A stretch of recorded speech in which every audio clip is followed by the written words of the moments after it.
Hey hi guys, captain America civil வாரில் பார்த்தீங்கன்னா பக்கி வந்து டோனி ஸ்டார்க்கோட அப்பா ஹாவர்ட் ஸ்டார்க்கை வந்து கொலை பண்ணியிருப்பாரு. அந்த ஒரு சீனை பார்த்தீங்கன்னா கிளைமேக்ஸில் வந்து காமிப்பாங்க. ஆனால் இப்போ வாட் இஃப் சீசன் 3 எபிசோட் 3ல் பார்த்தீங்கன்னா அதே சீனை காமிக்கிறாங்க. பக்கி பார்த்தீங்கன்னா ஹாவர்ட் ஸ்டார்க்கை கொலை பண்ண போகிறாரு. அந்த நேரத்தில் பார்த்தீங்கன்னா அந்த இடத்துல ஒரு ஆள் வராங்க. பார்க்க கேப்டன் அமெரிக்கா மாதிரியே இருப்பாங்க, ஆனால் அவங்க கேப்டன் அமெரிக்கா இல்லை, அவங்க ரெட் கார்டியன். ஸோ அவங்க அந்த இடத்துல வந்ததுனால பக்கி வந்து ஹாவர்ட் ஸ்டார்க் கொல்றதை வந்து தடுக்கிறாங்க. ஸோ அந்த இடத்துல டைம் டிலே ஆகிறதுனால அவரை கொல்ல வேண்டிய இந்த சூழ்நிலை வந்து மாறுது. அதே நேரத்தில் அங்கே போலீஸ் வர ஆரம்பிச்சிடுறாங்க. ஸோ ரெண்டு பேருமே அங்கேருந்து எஸ்கேப் ஆயிடுறாங்க. ஸோ ரெட் கார்டியனும் பக்கியும் ஓடி வந்ததால் கொஞ்ச நேரத்திலேயே பார்த்தீங்கன்னா பக்கி வந்து நார்மல் ஆயிடுறாங்க.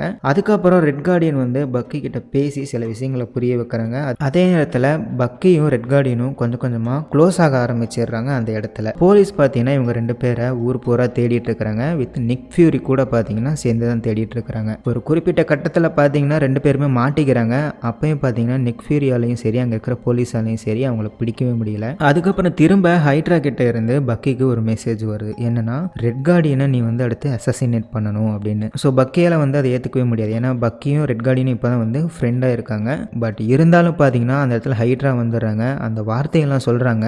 பக்கி பார்த்தீங்கன்னா அசசினேட் பண்ணுறதுக்கு ஏற்ற மாதிரி மாற ஆரம்பிச்சிடுறாங்க. ஆனாலும் கண்ட்ரோல் பண்ணிக்கிட்டு ஹைட்ராவை எதிர்த்து சண்டை போட ஆரம்பிச்சிடுறாங்க. அதுக்கப்புறம் ரெட் கார்டியனும் பக்கியும் சேர்ந்து ஹைட்ராவை எதிர்த்து போராட ஆரம்பிச்சிடுறாங்க. இதுக்கப்புறம் திரும்ப பக்கியை ஹைட்ரா பார்த்தீங்கன்னா கண்ட்ரோலுக்கு கொண்டு வந்துடுறாங்க எப்படி ஒன்று பிடிச்சி. ஆனால் ரெட் கார்டியனை நிக் ஃபியூரிக்கு ரொம்பவே பிடிச்சி போயிடுது. ஸோ ரெட் கார்டியனையும் அவெஞ்சர்ஸாக தேர்ந்தெடுத்துடுறாரு. அதனாலேயே பார்த்தீங்கன்னா இப்போ ப்ரெசென்ட்டில் வர அந்த அவெஞ்சர்ஸோட டீமில் பார்த்தீங்கன்னா ரெட் கார்டியனும் இருக்கிற மாதிரி காமிக்க ஆரம்பிக்கிறாங்க. ஸோ இப்படியே எபிசோட் 3 பார்த்தீங்கன்னா கம்ப்ளீட் ஆகுது.